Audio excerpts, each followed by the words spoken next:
finding Tom guilty is the correct verdict. I feel remorse about his walking through that door heading for prison. I'll never see him again. And so consequently I've ended up now losing a son. But I have much greater pain over the fact that I lost Susan 2 years ago. And this is justice being served. And I recognize that. And I think that the jury did an admirable job. And I think that the defense did as fine a job as they could do with what they had to work with. There's very little that they had to try to defend Tom with. And the fact that the jury did see their way clear. My name was used rather extensively in the defense, and I'm glad that the jury saw through all of that. I had to leave the hearings at one point in the rebuttal because of the comments that were being made were so false, and the true reason for my being well aware of what happened to Susan was the fact that 2 days before she came back from the Bahamas, we were sitting at breakfast, and she said to me, "I think Tom's going to try to kill me," and that could not be brought out in the trial. That's why I was on to it so quickly when I came back and could not find Susan answering the telephone at home.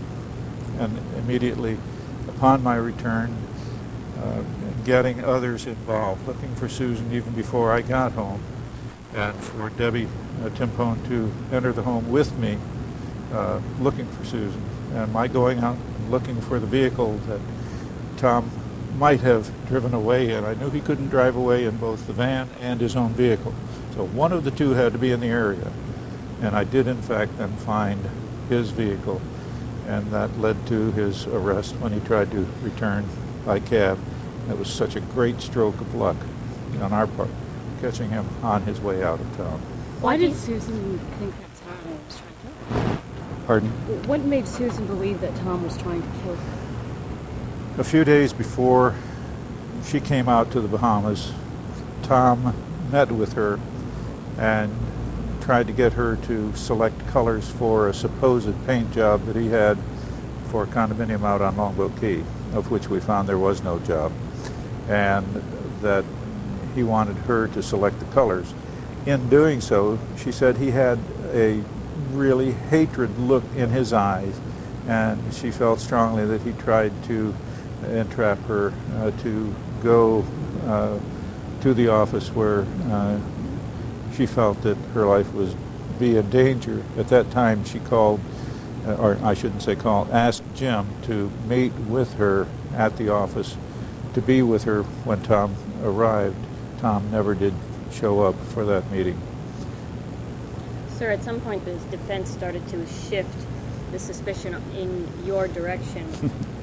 What were your feelings when that started happening? I knew in advance that they would try to point the finger at me because that was their only defense. I was aware of some of the things that they might try to state. I was prepared for it, but really not prepared for it, the way it came down. I knew I wasn't guilty, and some of the statements, and in my own testimony at the very end, when he tried to portray the fact that I tried to offer Susan's diamond ring to him when he was in prison, that was just a partial sentence. He decided to select the wording that he wanted to put on the record.